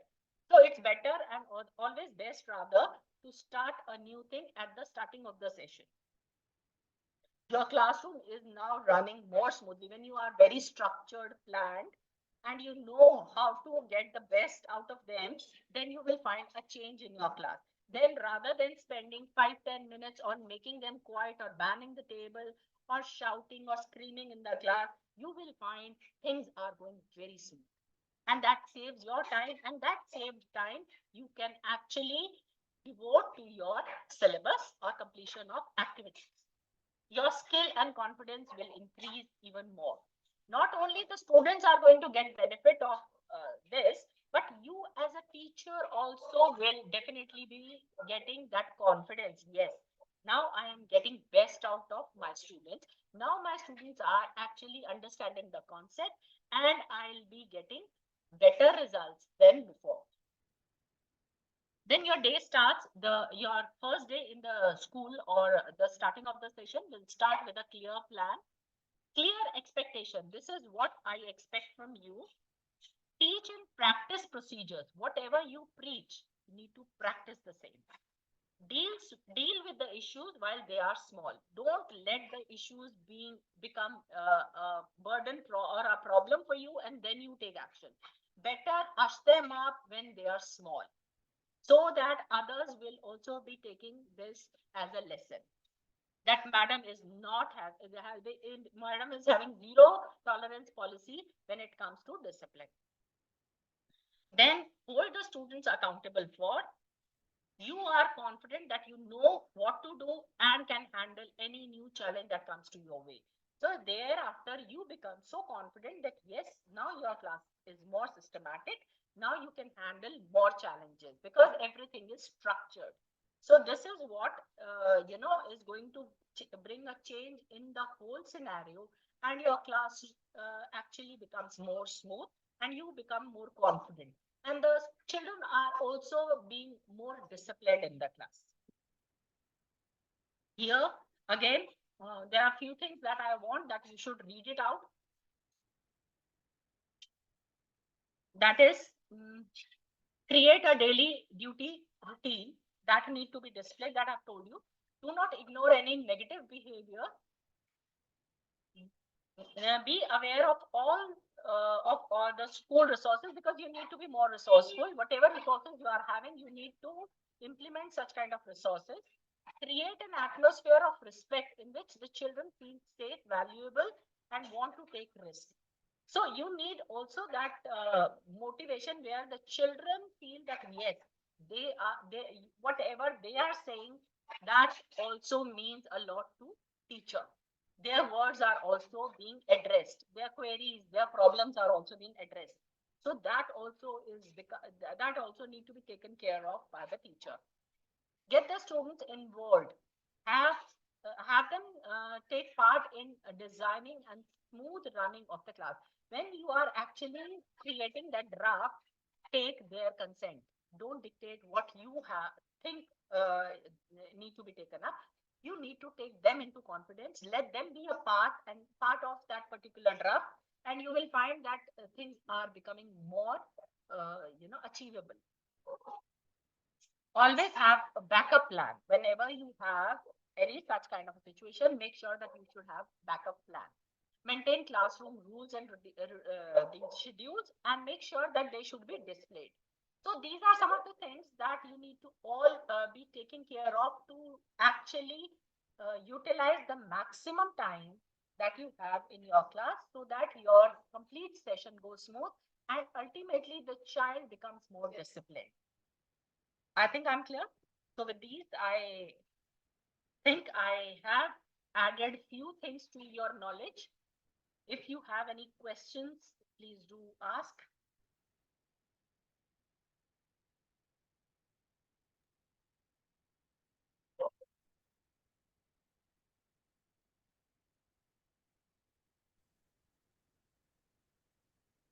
Any questions from your side, please? Or shall I wind it up?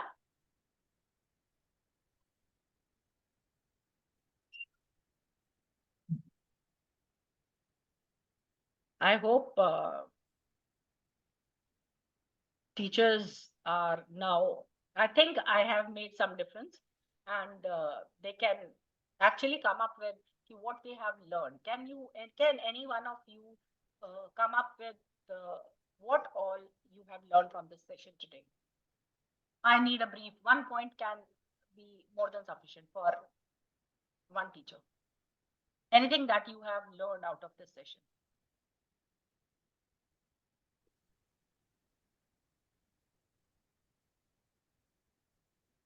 It is not only the subject knowledge which is enough. The teacher should know also to manage the class. That is very important. Yes. Yes. So class management, the teacher would be able to deliver See, better even the only best if of best teacher, if the class is not properly managed, even the best of best teacher cannot deliver her lecture or cannot give her best. And Yes, children will definitely not be able. So what is most important is your classroom management plan. That is very important, which we normally take it for granted many a times. and that is why it so happens the same teacher is teaching the two sections. One classes, especially it happens when you're teaching 11th and 12th standard children. One is a science section and another one is a commerce section. So you can see the difference. Same teacher is teaching, and you can see Same teacher is teaching, but you have different ways to handle the children. Very true. Anyone else?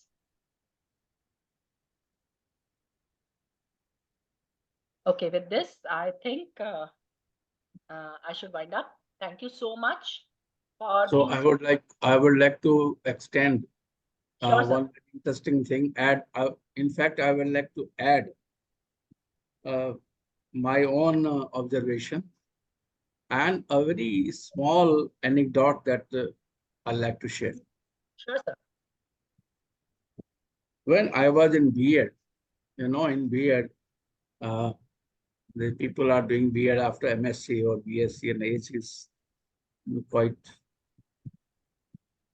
high. And a new professor has come, and the whole year she was teaching us stagnation and wastage. Wastage and stagnation. There is a topic. There was a topic, wastage and stagnation. And the whole year she was teaching us because children were not allowing her to teach. And mostly she used to weep and go out of the class. And I used to feel pity of, that how it is happening. But I was a student at that time and the part of the crowd, you can say, that when you are in the crowd, it is not necessary that people will listen to your voice. After 4 or 5 years to passing from that school and after joining service, I went to that college again just to see that what is happening there. And I have asked from one of the students about that teacher, where is that teacher? So that student has seen me from top to bottom and said, why are you asking about that teacher? I said, just I want to meet her. Sir वो बहुत खतरनाक है, उसके आसपास में बहुत भटकना. So I was surprised. There was a lot of change. And when I met her, she was so good. She has recognized me. Oh, you are from the first batch. Yes. तो first batch में तो तुमने हमें बहुत पागल बनाया. But on the other hand, I was very happy that she has familiar herself with the classroom management. The knowledge itself is not counted, as you have said in your discussion. I'd like to sum up in a few more words that it is very essential to build relationship with the students, positive connection with the students, and get to know personally by scheduling one-to-one meeting or by banking time with them. It's very necessary. And if possible, you can have a notebook. Most of the teachers are having teachers' diary. So you should know the detail about the students, their interests, their hobby, their family background, etc., their birthdays, etc., etc. And also communicate with their family members whenever they are coming to the school, or they also act as a bank for you. Because generally I used to ask, what is your father? He used to say, he is in railway. Okay, railway means reservation. So because I mean, they are very helpful for you in one or other way. They are also helpful for you in the school work also. Yes. So make a bank of your parents. And classroom management. One personal touch is very much required, sir. One Which personal is- touch. Yes, yes. Please carry on. You were saying something. No, I was just telling that one personal touch that lasts long. You know, when we used to study in our school, it being long, I mean, it's been, say, 30, 40 years back, still we remember the thing that one point of time our teacher said. So that, the children, the batch, our classmates were so much scared of that maths teacher, because during those days the boys used to get scoldings and rather beatings. So when that particular scary instance till date we remember, so we can well imagine that impression which we think or we feel that my class 30 minutes have gone and now the children must forget it. No, till date after 40 years I remember the same. So it is a very long everlasting impression that teacher leaves. And I would like to add one or two more points is that classroom management is not only going in the class, taking the attendance, teaching and coming back. It is something more than that. And remember that today's classroom is different from yesterday's classroom. Very true. Because to whom you are teaching? You are teaching to those children who are more ahead of you technologically. Yes. And also mentally. True. So prepare yourself for that and then go. And always don't have one teaching strategy, always change it, regular change. You can have a mix of activities, group work, discussion, hands-on, and so many things which are available nowadays. And if possible, involve them in the games, in the projects, and leave your lesson at a point where they have to use the help of technology, and next day they used to come and tell you, sir, this is the answer. Then is the knowledge of the curriculum. It is very essential that you should know what is the curriculum and how it is transacted. For that, you should know Bloom's taxonomy, you should know teaching strategies, you should know timetable, you should know lesson plan, many things you should know that most of the teachers are doing. So in short, we can say that this plan that you have discussed today, it is the wonderfully you have explained different things. So it is an ongoing process, number one. Number two, it reflects on your practice. It reflects on your professional development, and also take some feedback from the students, from the parents, from the colleagues, or from the stakeholders. because nowadays you are not the king in the class. The time has gone. So now you have to take the help of everybody. So that is, and in the last, before giving you thanks, I'd like to share one story that Gadkari was telling. So that I want to share with you. Gadkari was saying that a man A was working, so he was working A square. The second man B was working B square. And when both together were working, it is A plus B square, which is equal to A square plus B square plus 2AB. That is 2AB work extra is done when they are working in a team. So remember, teamwork is always beneficial. And for that, it is very essential that suppose you are an English teacher, make a team of the English teachers, discuss with them the different strategies, make your own strategy and then. So thank you very much, ma'am. You have been wonderful, as I have seen you so many times interacting. So it was a wonderful session. Thank you very much. Thank you, sir. Thank you. For joining us in this session. Thank you very much. Dr. Deepali Pradhan, please. Sir and ma'am, your expertise and engaging, whether those are anecdotes or, your views, provided all the participants with valuable strategies and practical ideas that can be implemented in the classrooms. And certainly they are going to enhance our classroom environment and later have more dynamic and effective learning experience for the students. And I think that is the reason we are all here. Now I would invite Urvika Shivran from Bharati Vidya Bhavan Vidyashram, KM Munshi Marg, to formally thank Ma'am Neelu Goswami for the today's session. Thank you, Deepali. Thank you so much. And thank you for your support. And I would like to thank all the staff members for being so patient listeners.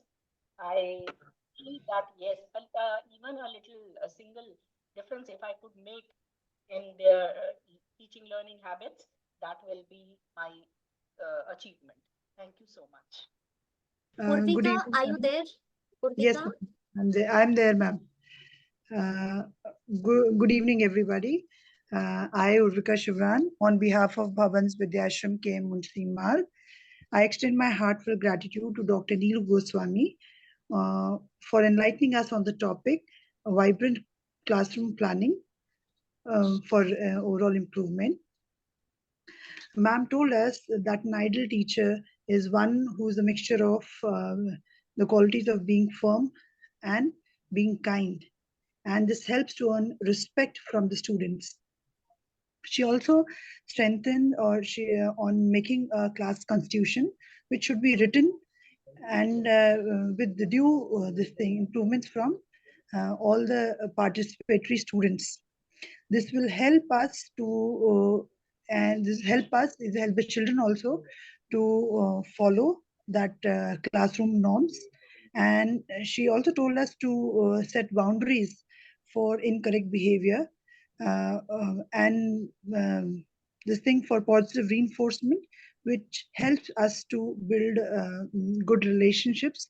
And overall the plan has to be put in practice, and the practice after implementing that, we need to review our plan on regular basis so that we can figure out the faults or with the points where we need to improve. The last thing which I liked the most about her session was that ma'am insisted on a proactive method where we have to build relationship with the children, one-to-one relationship, and so that it improves the overall class organization, the class productivity in all, and it keeps the students engaged and motivated. So overall, what are learning objectives that we want our children to attain, we are probably 90% or 100% closer to that. Thank you, ma'am. Thanks a lot. And it was really, really very nice. Excuse me, ma'am. Dipali ma'am. Yes, ma'am. Ma'am, actually, 10 minutes before there was an electricity failure, so I must have missed attendance link because the chat box now is showing 0 because I had to re-enter the meeting. Okay, So if you no could problem, ma'am. share it. Sumita ma'am, please share the link. Thank you so much, ma'am. It has come. So thank you, Yes, Sumita. ma'am. I have shared again. Thank you, ma'am. So with this, we come to the end of this session. Tomorrow, once again, we will meet at 4 o'clock.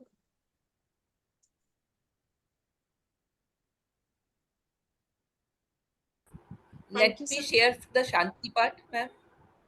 Yes, yes, yes, ma'am. yes, Yes. yes, very much.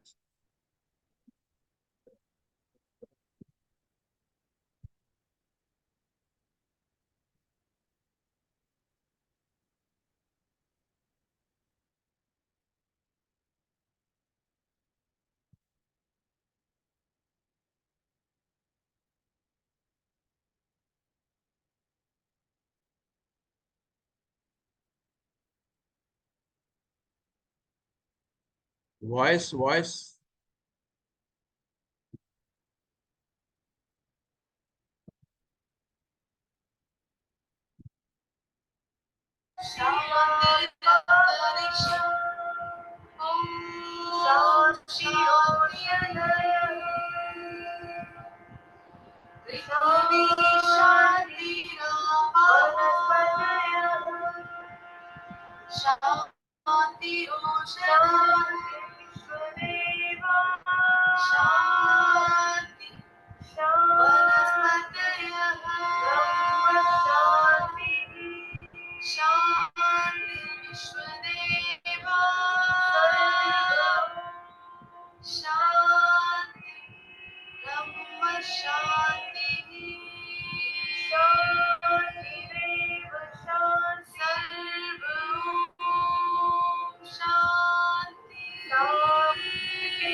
At times, because of technology, we face problems.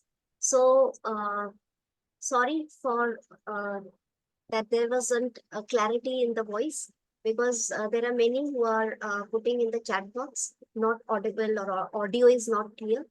So at least we could pray. Even if it is not clear, I think we should thank God for whatever He has given us.